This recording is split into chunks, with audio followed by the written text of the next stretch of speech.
Viewers welcome back from program stories गलबात करन जा रहे हैं कि वाशिंगटन स्थित प्यू सर्वे वालों कीते सर्वे विच सामने आया है कि बहुत गिनती अमरीकन ਅਤੇ यूरोपीयन लोग मोदी ਅਤੇ ਭਾਰਤ ਨੂੰ ਪਸੰਦ ਨਹੀਂ ਕਰਦੇ ਜਦੋਂ ਕਿ ਪ੍ਰਦੇਸ਼ਾਂ ਵਿੱਚ ਵਸਦੇ ਭਾਰਤੀਆਂ ਵੱਲੋਂ ਮੋਦੀ ਨੂੰ ਬਹੁਤ ਪਸੰਦ ਕੀਤਾ ਜਾਂਦਾ ਸੋ ਇਹ ਸਰਵੇ ਦੱਸਦਾ ਹੈ ਕਿ ਹਿੰਦੂਤਵਾ ਦੀ ਵਿਚਾਰਧਾਰਾ ਬਹੁਤ ਗਿਣਤੀਆਂ ਜਿਹੜੀ ਹੈਗੀਆਂ ਹਿੰਦੂਆਂ ਦੇ ਸਿਰ ਚੜ ਕੇ ਬੋਲ ਰਹੀ ਹੈ ਸੋ ਇਸ ਬਾਰੇ ਆਪਾਂ ਗੱਲਬਾਤ ਕਰਨ ਜਾ ਰਹੇ ਹਾਂ ਸੋ ਅਸੀਂ ਚਾਹਾਂਗੇ ਕਿ ਤੁਸੀਂ ਇਸੇ ਤਰ੍ਹਾਂ ਬਣੇ ਰਹਿਣਾ ਦੇਖਣ ਸੁਣ ਲਿਆ ਲਿਖਣ ਲਈ ਤੁਹਾਡਾ ਸਭ ਦਾ ਬਹੁਤ ਧੰਨਵਾਦ ਜੀ ਡਾਕਟਰ ਸਾਹਿਬ ਕੀ ਕਹਿਣਾ ਚਾਹੋਗੇ देखो प्यू रिसर्च इंस्टीट्यूट ਜਾਂ प्यू सर्वे ਜਿਹੜੇ ਵਾਸ਼ਿੰਗਟਨ ਇੰਟਰਨੈਸ਼ਨਲ ਲੈਵਲ ਦੇ ਉੱਤੇ ਬਹੁਤ ਕ੍ਰੈਡੀਬਲ ਜਿਹੜੀ ਇੱਕ ਸੰਸਥਾ ਹੈ ਸਰਵੇ ਅੱਡ-ਅੱਡ ਮੁੱਦਿਆਂ ਤੇ ਕਰਦੇ ਨੇ ਪਿਛਲੇ ਇੱਕ ਵਕਤ ਦੇ ਵਿੱਚ ਜਦੋਂ ਉਹਨਾਂ ਨੇ ਸਰਵੇ ਕੀਤਾ ਸੀ ਕਿ ਭਾਰਤ ਦੇ ਵਿੱਚ ਕਿ ਜਿਹੜੇ ਮੈਜੋਰਿਟੀ ਨੇ ਮੁਸਲਮਾਨ ਔਰ ਦੂਜੇ ਉਹ ਇਹ ਮਹਿਸੂਸ ਨਹੀਂ ਕਰਦੇ ਕਿ ਉਹਨਾਂ ਨਾਲ ਕੋਈ ਵੱਡੀ ਡਿਸਕ੍ਰਿਮੀਨੇਸ਼ਨ ਹੋ ਰਹੀ ਤਾਂ ਉਹਨੂੰ बहुत प्रचारिया सी इंडियंस ने कि देखो ये जिहड़े दूसरे किस्म के लोग ने खाम-खा प्रचार करते हैं पर ये देखो इस प्यू सर्वे ने दस्सिया भी मेजोरिटी जिहड़े हिंदू पॉपूलेशन है वो बड़ी टॉलरेंट है बड़ा ये वो है हालांकि उन्हां दा एक अपना एंगल हुंदा है हुण ये भी जिहड़ा इंडिया और मोदी बारे क्योंकि G20 मुल्कां दी समिट होण जा रही है सितंबर दे विच और वो ये जानने के लिए इस हालांकि ये जोड़ा सर्वे है ये आलमोस्ट अप्रैल और मई के महीने किया गया जिदे 30,000 तो ज़्यादा लोगों ने पार्टिसिपेट किया अमरीका यूरोप और कोई सारे मुल्कों का नहीं है सिलेक्ट यूरोप के उत्ते फोकस है और अमेरिका के उत्ते फोकस है और क्योंकि G20 मुल्कों के विच ज़्यादा इन्हां दा ही ने कि भी उत्थे जाण तो पहला इंडिया बारे बाहरले लोगों का की ख्याल है मोदी बारे की ख्याल है और जदों मैं ये कहना भी अप्रैल मई के महीने किया गया क्योंकि यही जे जून जुलाई किया जाता है तो जोड़े रिजल्ट ने इस तो भी बदतर होंगे भारत प्रति क्योंकि जून दे विच मोदी इत्थे आया जदों उदों ही जोड़ा जून के पहले हफ्ते तो ही जोड़ा मणिपुर वाला पार्ट शुरू हो जाता है मणिपुर दे विच जो कुछ 400 के करीब चर्च साड़े गए किन्ने ਜਿਹੜੇ ਨੇ ਲੋਕ ਬੇਘਰੇ ਹੋਏ ਨੇ ਔਰ ਕਿੰਨੇ ਮਾਰੇ ਗਏ 400-500 ਬੰਦੇ ਮਾਰੇ ਗਏ ਔਰ ਇਹ ਇਨਫੈਕਟ ਜੂਨ ਦੇ ਐਂਡ ਦੇ ਵਿੱਚ ਹੀ ਫਿਰ ਈਵਨ ਯੂਰਪੀਅਨ ਪਾਰਲੀਮੈਂਟ ਦੇ ਵਿੱਚ ਮਣੀਪੁਰ ਦੇ ਮੁੱਦੇ ਦੇ ਉੱਤੇ ਜਿਹੜਾ ਉਹ ਮਤਾ ਪਾਸ ਕੀਤਾ ਜਾਂਦਾ ਕਿ ਭਾਈ ਇਹ ਜ਼ੁਲਮ ਬੰਦ ਕਰੋ ਸੋ ਮੈਨੂੰ ਇਹ ਕੋਈ ਭੁਲੇਖਾ ਨਹੀਂ ਹੈ ਕਿ ਵੀ ਇਹਦੇ ਬਾਵਜੂਦ ਜਦੋਂ ਕਿ ਈਵਨ ਅਪ੍ਰੈਲ ਮਈ ਦੇ ਮਹੀਨੇ ਤੱਕ ਇਹਨਾਂ ਨੇ ਬੜਾ ਆਪਣਾ ਗੁੱਡਾ ਬੰਨਿਆ ਹੋਇਆ ਸੀ ਕਿ ਵੀ ਕਿਸ ਲੈਵਲ ਦੇ ਉੱਤੇ ਇਹਨਾਂ ਦਾ ਕੀ ਪ੍ਰਚਾਰ ਹੈ ਔਰ ਕਿਸ ਕਿਸਮ ਦੀ ਗੱਲ ਹੈ ਇਹ ਜਿਹੜਾ ਸਰਵੇ ਹੈ ਇਹ ਆਪਣੇ ਆਪ ਦੇ ਵਿੱਚ ਦੱਸਦਾ ਹੈ ਕਿ ਲੋਕ ਇੰਨੇ ਬੇਵਕੂਫ ਨਹੀਂ ਨੇ ਔਰ ਅਮਰੀਕਨ ਹਵਾਲੇ ਨਾਲ ਖਾਸ ਤੌਰ ਤੇ ਯੂਰਪੀਅਨ ਵੀ ਦੂਸਰੇ ਪਾਸੇ ਕਿਉਂਕਿ ਇਸ ਸਰਵੇ 'ਚ ਜਿਹੜੇ ਭਾਰਤੀ ਮੂਲ ਦੇ ਲੋਕ ਬਾਹਰ ਬੈਠੇ ਨੇ ਉਹਨਾਂ ਦੇ ਵਿੱਚ ਮੋਦੀ ਕਿੰਨਾ ਪਪੂਲਰ ਹੈ ਉਸ ਦੀ ਜਿਹੜੀ ਪਿਛਲੇ ਸਰਵੇ ਦੇ ਕੰਪੈਰੀਟਿਵਲੀ ਵੀ ਜਿਹੜਾ ਹੈ ਉਹ ਉਹਨਾਂ ਦੀ ਚੜ੍ਹਤ ਬਹੁਤ ਜ਼ਿਆਦਾ ਹੈ ਯਾਨੀ ਉਹ ਮੈਂ ਫਿਗਰਸ ਕੁਛ ਦੱਸਾਂਗਾ ਕਿ ਵੀ ਕਿੰਨੇ ਪਰਸੈਂਟ 70% ਫਿਰ ਜਿਹੜਾ ਇਸੇ ਸਰਵੇ 'ਚ ਕਿ ਵੀ ਪਾਕਿਸਤਾਨ ਬਾਰੇ ਜਿਹੜੇ ਇੰਡੀਅਨ ਨੇ ਬਾਹਰ ਔਰ ਦੂਸਰੇ ਉਹ ਕਿਵੇਂ ਵਿਊ ਕਰਦੇ ਨੇ ਉਹਦੇ 'ਚ ਤੁਸੀਂ ਦੇਖੋਗੇ ਕਿ 75% ਤੋਂ ਜ਼ਿਆਦਾ ਜਿਹੜੇ ਇੰਡੀਅਨ ਨੇ ਉਹ ਨਫ਼ਰਤ ਕਰਦੇ ਨੇ ਪਾਕਿਸਤਾਨ ਉਹਦੇ ਪ੍ਰਤੀ ਸੋ ਜਦੋਂ ਅਸੀਂ ਇਹ ਕਹਿੰਦੇ ਹਾਂ ਕਿ ਵੀ ਇਹ ਜਿਹੜੀ ਹਿੰਦੂਤਵਾ ਦੀ ਵਿਚਾਰਧਾਰਾ ਹੈ ਇਹਨਾਂ ਦੇ ਸਿਰ ਚੜ੍ਹ ਕੇ ਬੋਲ ਰਹੀ ਹੈ ਤੇ ਇਸ ਦਾ ਆਧਾਰ ਹਾਲਾਂਕਿ ਇਸ ਕਿਸਮ ਦੇ ਸਰਵਿਆਂ ਦਾ ਮਤਲਬ ਇਹ ਨਹੀਂ ਹੈ ਕਿ ਵੀ ਕੋਈ ਹਰ ਇੱਕ ਨੂੰ ਉਹ ਵੀ ਜਦੋਂ ਇੱਕ ਉਹਨਾਂ ਦਾ ਇੱਕ ਸਟੈਂਡਰਡ ਹੁੰਦਾ ਜੇ ਉਹਨਾਂ ਨੇ 30,000 ਬੰਦੇ ਨੂੰ ਚੁਣਿਆ ਜਿਨ੍ਹਾਂ ਦੇ ਨਾਲ ਗੱਲ ਕਰਨੀ ਉਹਦੇ 'ਚ ਉਹਨਾਂ ਨੇ ਡਿਫਰੈਂਟ ਪਾਰਟ सोसाइटी दे बिलो जोड़ा अबव 18 वाइट किन्ने ब्लैक एशियन साउथ अमेरिकन इस किस्म के बड़े स्टैंडर्ड इन्हां दे सैंपल हुंदे ने जिहदे राहीं ये मूव करते हैं और ये जोड़ा उन्हें कहा जी जोड़ा और इसलिए इंडिया ने हुण यही खबर मैं डिस्कस कर रहे हैं तुसी जे इंडियन न्यूज़ पेपर्स उन्हां दीयां हैडलाइनस देखोगे तो तुहानूं लगेगा कि जी इंडिया दे तां बड़ी वाह वाह हो गई हुण द हिंदू हालांकि क्रेडिबल असीं मोस्टली इसनूं चों कोट करते हैं उन्हें भी हैडलाइन लाई है Indians more likely to believe nation's influence is growing Pew survey हुण इंडियंस नूं ये देखो जिहड़ा प्रचार दा प्रोपेगेंडा हुंदा है वो किवें इफेक्ट करदा है इंडियंस नूं ये है कि जी भारत बहुत वड्डा जिहड़ा उहदा इमेज बन गया हुण आ जदों दा चंद्रमा ते रेड़ा रोकिया जाके उन्होंने वो सारे मॉडल अज ही कल मेरी कल गल हो रही सी एक चंगे इंजीनियर नाल जिन्हां दा कदे ਨਾਸਾ ਨਾਲ ਵੀ ਉਹ ਕਹਿੰਦੇ ਜੀ ਨਾਸਾ ਨੇ ਜਦੋਂ ਹੁਣ ਜਿਹੜਾ ਮੂਨ ਮਿਸ਼ਨ ਸੀ ਅਮਰੀਕਾ ਦਾ, ਇਹ ਤਾਂ ਜਦੋਂ ਸਭ ਤੋਂ ਪਹਿਲਾਂ ਸਪੇਸ ਦੇ ਵਿੱਚ ਸੋਵੀਅਤ ਯੂਨੀਅਨ ਜਿਹੜਾ ਮੁਲਕ ਸੀ ਉਹਨੇ ਸਪੇਸ ਕਰਾਫਟ ਭੇਜਿਆ, ਫਿਰ ਉਹਨਾਂ ਨੇ ਯੂਰੀ ਗਾਗਰਿਨ ਸਭ ਤੋਂ ਪਹਿਲਾ ਬੰਦਾ ਜਿਹੜਾ ਉਹ ਗਿਆ, ਉਹਨੇ ਚੱਕਰ ਲਾਇਆ। ਤੇ ਪ੍ਰੈਜ਼ੀਡੈਂਟ ਕੈਨੇਡੀ ਨੇ ਜਿਹੜੇ ਉਸ ਵੇਲੇ 61-62 ਦਾ ਪੀਰੀਅਡ ਹੈ, 59-60-61 ਦਾ, ਉਹਨਾਂ ਨੇ ਵਾਈਸ ਪ੍ਰੈਜ਼ੀਡੈਂਟ ਨੂੰ ਚਿੱਠੀ ਲਿਖੀ ਕਿ ਬਈ ਕੀ ਗੱਲ ਹੈ ਸਾਡੇ ਜਿਹੜਾ ਇਸ ਪ੍ਰੋਗਰਾਮ ਨੂੰ ਕੀ ਹੋਇਆ ਵੀ ਇਹ ਤਾਂ ਕਿਉਂ ਕੋਲਡ ਵਾਰ ਚੱਲ ਰਹੀ ਸੀ, ਕੰਪੀਟੀਸ਼ਨ ਬਰਾਬਰ ਸੀ। ਤੇ ਉਹਨਾਂ ਨੇ ਜਿਹੜਾ ਕੈਨੇਡੀ ਨੇ ਕਿਹਾ ਜੀ ਦਿਓ ਜਿੰਨੀ ਫੰਡਿੰਗ ਚਾਹੀਦੀ ਹੈ ਉਸ ਜ਼ਮਾਨੇ ਦੇ ਵਿੱਚ। ਔਰ ਇਹ ਕੈਨੇਡੀ ਦਾ ਔਨ ਰੈਕਰਡ ਉਸ ਦੀ ਸਟੇਟਮੈਂਟ ਹੈ, ਕਿਉਂਕਿ ਫਿਰ ਕੈਨੇਡੀ ਦੀ ਅਸੈਸੀਨੇਸ਼ਨ ਹੋ ਗਈ, ਉਹਦਾ ਕਤਲ ਹੋ ਗਿਆ ਡਾਲਸ ਟੈਕਸਸ ਦੇ ਵਿੱਚ। ਲੇਕਿਨ 1962 ਦੇ ਨੇੜੇ ਤੇੜੇ 61-62 ਚ ਕੈਨੇਡੀ ਦੇ ਔਨ ਰੈਕਰਡ ਹੈ ਕਿ ਫਿਕਰ ਨਾ ਕਰੋ ਇਸ ਦਹਾਈ ਦੇ ਅੰਤ ਤੱਕ ਐਂਡ ਤੱਕ ਅਸੀਂ ਮੂਨ ਦੇ ਉੱਤੇ ਆਪਣੇ ਬੰਦੇ ਭੇਜਾਂਗੇ। ਹੁਣ ਉਦੋਂ ਇਹ ਬਹੁਤ ਵੱਡੀ ਗੱਪ ਵੀ ਲੱਗਦੀ ਸੀ, ਬਹੁਤਿਆਂ ਨੂੰ ਲੱਗਦਾ ਸੀ ਵੀ ਇਹਨਾਂ ਦਾ ਤਾਂ ਨੇੜੇ, ਲੇਕਿਨ ਬਹੁਤ ਮਨੀ ਪੰਪ ਕੀਤੀ ਗਈ। ਇੱਕ ਅੰਦਾਜ਼ੇ ਮੁਤਾਬਕ $150 ਬਿਲੀਅਨ ਜਿਹੜਾ ਹੋਇਆ। ਔਰ ਇਹ ਹਿਸਟਰੀ ਹੈ ਕਿ 1969 ਤੱਕ ਪਹੁੰਚਦੇ ਆ, ਸ਼ਾਇਦ ਮਈ ਦਾ ਮਹੀਨਾ ਸੀ ਜਦੋਂ ਨੀਲ ਆਰਮਸਟਰਾਂਗ ਔਰ ਇੱਕ ਹੋਰ ਉਹਨਾਂ ਦੇ ਸਾਥੀ ਜਿਹੜੇ ਨੇ ਉਹ ਚੰਦਰਮਾ ਦੇ ਉੱਤੇ ਗਏ, ਟਹਿਲ ਕਦਮੀ ਵੀ ਕੀਤੀ, ਉੱਥੇ ਆਪਣੀਆਂ ਇਕਵਿਪਮੈਂਟ ਵੀ ਲਾਈਆਂ, ਉੱਥੋਂ ਦੀ ਮਿੱਟੀ, ਰੌਕ, ਸੋਇਲ ਜਿਹੜਾ ਉਹ ਵੀ ਇਕੱਠਾ ਕਰਕੇ ਲਿਆਏ, ਕਿਵੇਂ ਸਪੇਸ ਕਰਾਫਟ ਲੂਨਾ ਅੱਡ ਹੋਇਆ, ਕਿਵੇਂ ਜੁੜਿਆ। ਦੂਜਾ ਹੁਣ ਇਸ ਗੱਲ ਨੂੰ 60 ਸਾਲ ਤੋਂ ਜ਼ਿਆਦਾ ਹੋ ਗਏ ਨੇ। ਲੇਕਿਨ ਉਸ ਤੋਂ ਬਾਅਦ ਇੱਕ ਪੀਰੀਅਡ ਆਇਆ ਔਰ ਇਹ ਉਹ ਪੀਰੀਅਡ ਸੀ ਅਮਰੀਕਾ ਦੇ ਵਿੱਚ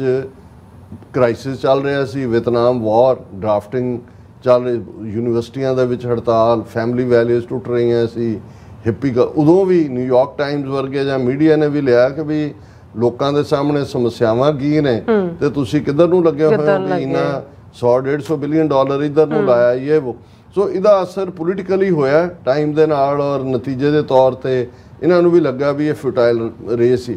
ਲੇਕਿਨ ਉਹੀ ਜਿਹੜੇ ਹੁਣ ਇਹ ਆਪਣਾ ਚੰਦਰਯਾਨ ਤੇ ਆਪਣਾ ਓਰੀਜਨਲ ਕਹਾਣੀਆਂ ਬਣਾ ਰਹੇ ਨੇ, ਕਹਿਣਾ ਮੈਂ ਇਹ ਚਾਹੁੰਦਾ ਵੀ ਇਹ ਸਾਰੇ ਹੀ ਨਾਸਾ ਦੇ ਹੀ ਮਾਡਲ ਨੇ ਜਿਹੜੇ ਉਹਨਾਂ ਨੇ ਫਿਰ ਜੇ ਅੱਜ ਅਸੀਂ ਈਵਨ ਪ੍ਰਾਈਵੇਟ ਜਿਹੜੀਆਂ ਇਨਵੈਸਟਮੈਂਟ ਕਰਕੇ ਉੱਥੇ ਬੰਦੇ ਭੇਜਣ ਦੀ ਔਰ ਦੂਜੀ ਸੈਰਾਂ ਕਰਵਾ ਰਹੇ ਨੇ, ਉਹ ਸਾਰੇ ਨਾਸਾ ਮਾਡਲ ਨੇ। ਔਰ ਉਸ ਤੋਂ ਬਾਅਦ ਹੁਣ ਨਾਸਾ ਦੇ ਇਨ ਦਾ ਮੀਨ ਟਾਈਮ ਅਗਲੇ ਪ੍ਰੋਗਰਾਮ ਜਿਵੇਂ ਟਰੰਪ ਨੇ ਵੀ ਕਿਹਾ ਵੀ ਹੋ ਗਿਆ ਚੰਦਰਮਾ ਦਾ, ਹੁਣ ਮਾਰਸ ਦੇ ਦੂਜੇ ਦਾ ਦੇਖੋ ਹੁਣ ਫੰਡਿੰਗ ਹੈਗੀ ਹੈ, ਇਹ ਕੀ ਕਰਦੇ ਨੇ। ਲੇਕਿਨ ਉਹ ਆਪਣਾ ਰੇੜਾ ਜਿਹਾ ਉੱਥੇ ਰੋਕ ਕੇ ਤੇ ਉੱਥੇ ਆਪਣਾ ਜਿਹੜਾ ਉਹਦਾ ਨਾਂ ਸ਼ਿਵ ਸ਼ਕਤੀ ਕੇਂਦਰ ਰੱਖ ਕੇ ਤੋਂ ਮੰਗਣ ਲੱਗ ਗਏ ਕਿ ਜੀ ਇਹਦਾ ਤਾਂ ਇਹਨੂੰ ਤਾਂ ਤੁਸੀਂ ਹਿੰਦੂ ਰਾਸ਼ਟਰ ਡਿਕਲੇਅਰ ਕਰ ਦਿਓ ਮੂਨ ਨੂੰ, ਹੈ। ਔਰ ਉਹ ਸਾਰੇ ਹੁਣ ਇਸ ਸਾਰੇ ਦੇ ਚੱਲਦੇ ਆ ਇਹ ਜਿਹੜਾ ਪ੍ਰੋਪੇਗੈਂਡਾ ਹੈ ਜਿਹਦੇ ਆ ਸ਼ਿਕਾਰ ਈਵਨ ਸਭ ਤੋਂ ਜ਼ਿਆਦਾ ਓਵਰਸੀਜ਼ ਇੰਡੀਅਨ ਵੀ। ਐਵੇਂ ਨਹੀਂ ਮੋਦੀ ਜਦੋਂ ਆਉਂਦਾ ਅਮਰੀਕਾ 'ਚ ਜਾਂ ਆਸਟ੍ਰੇਲੀਆ 'ਚ ਗਿਆ ਜਾਂ ਹੁਣ ਉਹ ਇੰਡੋਨੇਸ਼ੀਆ 'ਚ ਸੀ ਜਾਂ ਈਵਨ ਗ੍ਰੀਸ ਦੇ ਵਿੱਚ ਗਿਆ ਤੇ ਉਹ ਕਿੰਨਾ ਇਵੈਂਟ ਮੈਨੇਜਮੈਂਟ ਕਰਦੇ ਨੇ, ਕਿੰਨੇ ਦੇਸੀਆਂ ਨੂੰ ਇਕੱਠਾ ਕਰਨ ਦੇ ਲਈ ਆਸਟ੍ਰੇਲੀਆ ਦੇ ਵਿੱਚ ਆਪਣੇ ਜਹਾਜ਼ ਲਾਏ ਹੋਏ ਸੀਗੇ ਔਰ ਸਾਰੇ ਇਹ ਦੱਸਣ ਦੇ ਲਈ ਕਿ ਕਿੰਨਾ। ਔਰ ਉਹਦਾ ਇੰਪੈਕਟ ਵੀ ਹੈ ਕਿ ਵੀ ਮੈਜੋਰਿਟੀ ਜਿਹੜੇ ਓਵਰਸੀਜ਼ ਇੰਡੀਅਨ ਨੇ ਹਿੰਦੂ ਤੋਂ ਵੀ ਹੋਏ ਨੇ, ਉਹ ਸਮਝਦੇ ਨੇ ਵੀ ਇੰਡੀਆ ਦਾ ਸਟੇਟਸ ਜਿਹੜਾ ਹੈ ਉਹ ਦੁਨੀਆ ਦੇ ਵਿੱਚ ਬਹੁਤ ਵੱਡਾ ਸਟੇਟਸ ਹੋ ਗਿਆ। Indians more likely to believe nation's influence is growing, ਕਿ ਸਾਡਾ ਪ੍ਰਭਾਵ ਹੋ ਰਿਹਾ। While views about India were positive overall, European attitudes towards India have turned more negative. ਇਹ ਬੜੀ ਕੀ ਗੱਲ ਹੈ ਕਿ ਵੀ ਯੂਰਪੀਅਨਸ ਦਾ ਈਵਨ ਔਰ ਉਹਦੇ 'ਚ ਸਭ ਤੋਂ ਵਰਸਟ ਜਿਹੜਾ ਸੀ ਉਹ ਫਰਾਂਸ ਦੇ ਵਿੱਚ 80% ਜਿਹੜੇ ਫਰੈਂਚ ਨੇ ਉਹ ਡਿਸਲਾਈਕ ਕਰਦੇ ਨੇ ਇੰਡੀਆ, 80%। ਹੁਣ ਉਹੀ ਫਰਾਂਸ ਜਿੱਥੋਂ ਰਾਫੇਲ ਜਹਾਜ਼ ਲਏ ਨੇ ਜਿਨ੍ਹਾਂ ਦੇ ਨਾਲ ਬੜੀਆਂ ਡੀਲਸ ਬਣਾ ਰਹੀਆਂ, ਉਹਨਾਂ ਦਾ ਵੀ ਮੀਡੀਆ ਨੇ ਦੇਖਿਆ ਹੋਣਾ ਵੀ ਇਹਨਾਂ ਦਾ ਡਿਫੈਂਸ ਮਿਨਿਸਟਰ ਆਇਆ ਗੰਢਾ ਰੱਖ ਕੇ, ਕਾਲੀ ਮਿਰਚ ਰੱਖ ਕੇ, ਹਰੀ ਮਿਰਚ ਰੱਖ ਕੇ, ਪਤਾ ਨਹੀਂ ਪੂਜਾ ਕਰ ਰਿਹਾ ਰਾਫੇਲ ਇਹਨਾਂ ਦਾ। ਉਹ ਕਹਿੰਦੇ ਹੋਣੇ ਇਹ ਕਿਹੜੀ ਦੁਨੀਆ ਦੇ ਲੋਕ ਨੇ। ਸੋ ਇਹਦੇ 'ਚ ਮੈਂ ਇਨ ਜਨਰਲ ਜਿਹੜਾ ਉਹਨਾਂ ਦਾ ਇਹ ਹੈਡਲਾਈਨਸ ਨੇ ਔਰ ਉਹਨਾਂ ਦਾ ਸਰਵੇ ਕਿ ਵੀ ਇਹ 23 ਕੰਟਰੀਆਂ ਦੇ ਵਿੱਚ ਜਿਹੜਾ ਇੰਡੀਆ ਦਾ ਇਮੇਜ ਪੋਜ਼ਿਟਿਵ ਹੈ ਔਰ 46% ਓਵਰਆਲ ਐਡਲਟ ਇੰਡੀਆ ਬਾਰੇ ਫੇਵਰੇਬਲ ਵਿਊ ਰੱਖਦੇ ਨੇ, ਜਦੋਂ ਕਿ 34% ਦਾ ਬਲੌਕ ਇਹਨਾਂ ਮੁਲਕਾਂ ਦੇ ਵਿੱਚ ਇੰਡੀਆ ਲਈ ਅਨਫੇਵਰੇਬਲ ਹੈ। ਔਰ ਇਹ ਪਿਊ ਰਿਸਰਚ ਸੈਂਟਰ ਇਹ Washington DC based fact tank ਦੇ ਹਵਾਲੇ ਨਾਲ ਹੈ। ਔਰ ਉਹਨਾਂ ਨੇ ਕਿਹਾ ਕਿ ਵੀ ਇਹ G20 ਸਮਿਟ ਤੋਂ ਪਹਿਲਾਂ ਵਰਲਡ ਲੀਡਰਸ ਜਿਨ੍ਹਾਂ ਮੁਲਕਾਂ ਦਾ ਹੈ ਦੇ ਜਾਣਾ ਨੁਮਾਇੰਦਿਆਂ ਨੇ ਉਹਨਾਂ ਦੇ ਉੱਤੇ ਜ਼ਿਆਦਾ ਆਧਾਰਿਤ ਹੈ। ਔਰ ਉਹਨਾਂ ਨੇ ਕਿਹਾ ਜੀ 79% ਜਿਹੜੇ ਓਵਰਸੀਜ਼ ਇੰਡੀਅਨ ਨੇ ਉਹਨਾਂ ਦਾ ਮੋਦੀ ਬਾਰੇ ਪੋਜ਼ਿਟਿਵ ਵਿਊ ਹੈ, ਯਾਨੀ ਆਲਮੋਸਟ 80% ਹੋ ਗਿਆ ਉਹ ਸਪੋਰਟ ਕਰਦੇ ਨੇ। ਔਰ ਉਹਨਾਂ ਚੋਂ ਅੱਗੋਂ ਜਿਹੜੇ 79% ਚੋਂ 55% ਨੂੰ ਵੈਰੀ ਫੇਵਰੇਬਲ ਨੇ, ਮੋਦੀ ਉਹਨਾਂ ਦਾ ਪਿਓ ਹੈ। ਉਹਨਾਂ ਨੇ ਕਿਹਾ ਵੀ ਇਹਦੇ ਦੇ ਮੁਕਾਬਲੇ ਦੂਸਰੇ ਮੁਲਕਾਂ ਦੇ ਵਿੱਚ ਜਿਹੜਾ ਸਿਰਫ 37% ਲੋਕ ਜਿਹੜੇ ਨੇ ਉਹ ਮੋਦੀ ਦੇ ਉੱਤੇ ਕੌਨਫੀਡੈਂਸ ਰੱਖਦੇ ਨੇ। ਔਰ ਇਹ ਸਭ ਤੋਂ ਜ਼ਿਆਦਾ ਉਹਨੇ ਕਿਹਾ ਵੀ ਜਿਹੜਾ ਅਰਜਨਟੀਨਾ ਦੇ ਵਿੱਚ ਸਿਰਫ 12% ਲੋਕ ਜਿਹੜੇ ਨੇ ਉਹ ਹੀ ਇੰਡੀਆ ਬਾਰੇ ਪੋਜ਼ਿਟਿਵ ਇਮੇਜ ਰੱਖਦੇ ਨੇ। ਇਹਦਾ ਮਤਲਬ 88% ਨੂੰ ਪਤਾ ਨਹੀਂ ਅਰਜਨਟੀਨਾ ਵਾਲਿਆਂ ਨੂੰ ਕੀ ਪਤਾ ਹੈ ਐਸਾ ਇੰਡੀਆ ਬਾਰੇ ਕਿ ਵੀ ਉਹਨਾਂ 'ਚ ਨੈਗੇਟਿਵਿਟੀ ਹੈ। ਹੁਣ US ਵਾਲਾ ਇੰਟਰਸਟਿੰਗ ਹੈ। The report also detailed how outside India substantial respondents in many countries did not offer an opinion on India or Mr. Modi, with 40% of US adults surveyed saying they had never heard of Modi. America ਦੇ 40% ਨੇ ਕਿਹਾ Modi who is that damn ਮੈਂ ਉਹਦਾ 40% ਕਹਿੰਦਾ ਅਸੀਂ ਤਾਂ ਨਾਂ ਹੀ ਨਹੀਂ ਸੁਣਿਆ, ਚਲੋ ਲੈ ਲਓ ਪਪੂਲੈਰਿਟੀ ਕਿ ਜੀ ਹਾਊਡੀ ਮੋਦੀ ਹਿਊਸਟਨ ਇਕੱਠਾ ਕਰ ਲਓ। ਉਹਨਾਂ ਨੇ ਕਿਹਾ ਵੀ 40% of US adults surveyed saying they had never heard of Mr. Modi. Among Americans who had heard of him, ਜਿਨ੍ਹਾਂ ਨੇ ਉਹਦਾ ਨਾਂ ਸੁਣਿਆ ਹੈ, the prevailing sentiment is negative. ਇਹ ਹੈ ਹੁਣ ਜਿਹੜੇ ਲੋਕ ਕਹਿਣਗੇ ਨਾ ਕਿ ਜੀ ਬਾਹਰ ਤੁਸੀਂ ਨਾਰੇ ਲਾਉਂਦੇ ਹੋ ਦੂਜੇ ਕਰੋ, ਇਹ ਹੈ ਜਦੋਂ ਵਾਈਟ ਹਾਊਸ ਤੇ ਖਲੋ ਕੇ ਸਾਹਮਣੇ ਸਿੱਖ ਜਾਂ ਮਨੀਪੁਰ ਜਾਂ ਦੂਜੇ ਲਲਕਾਰ, ਉਹਨੇ ਕਿਹਾ ਜੀ 40% ਉਹ ਤਾਂ ਕਹਿੰਦਾ ਵੀ who the damn this is, Modi what Modi. ਔਰ ਉਹਨੇ ਕਿਹਾ ਜੀ ਬਾਕੀ ਜੀ ਨੈਗੇਟਿਵ ਹੈ।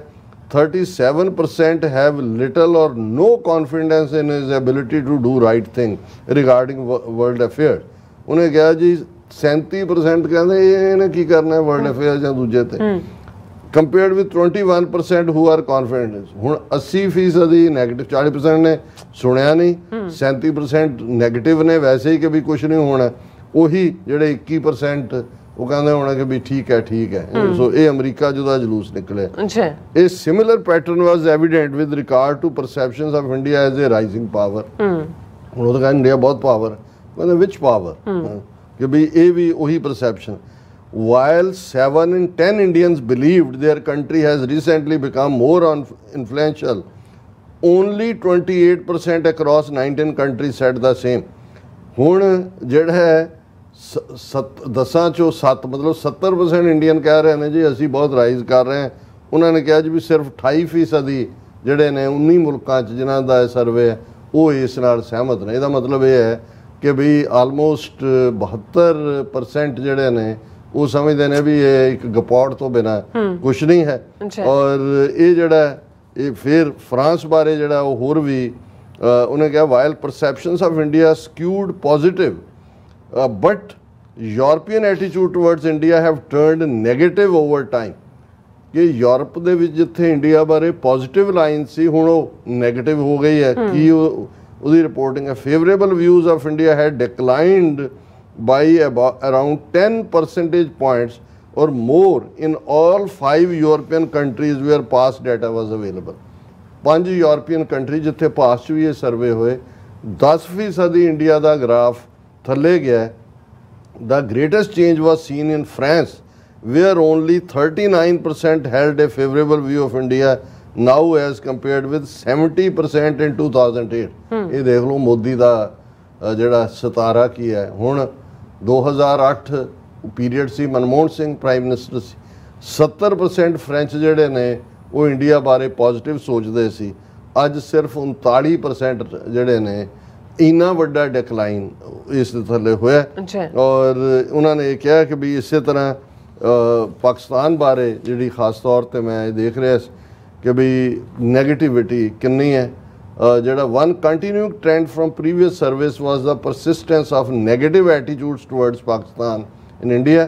The survey found that around 75% of Indian adults held unfavorable views about Pakistan or with 57% holding a very unfavorable 75% ਤਾਂ ਨੈਗੇਟਿਵ ਨੇ 57% ਹੋਣੇ ਜਿਹੜੇ ਪਾਕਿਸਤਾਨ ਸੁਣਦੇ ਆ ਗਾਲਾਂ ਕੱਢਣ ਲੱਗ ਗਏ ਉਹਨਾਂ ਕਿ ਵੈਰੀ ਨੈਗੇਟਿਵ ਦਾ ਮਤਲਬ ਇਹ ਹੈ ਤੇ ਉਹਨਾਂ ਨੇ ਕਿਹਾ ਕਿ ਬਈ ਇਸ ਸਾਰੇ ਚੋਂ ਨਿਕਲਦੇ ਆ ਕੱਢਣ ਪਾਣ ਨੂੰ ਕੋਈ ਬਹੁਤਾ ਕੁਝ ਨਹੀਂ ਹੈ ਔਰ ਫਿਰ ਥੱਲੇ ਆ ਜੀ ਇਹਨਾਂ ਦਾ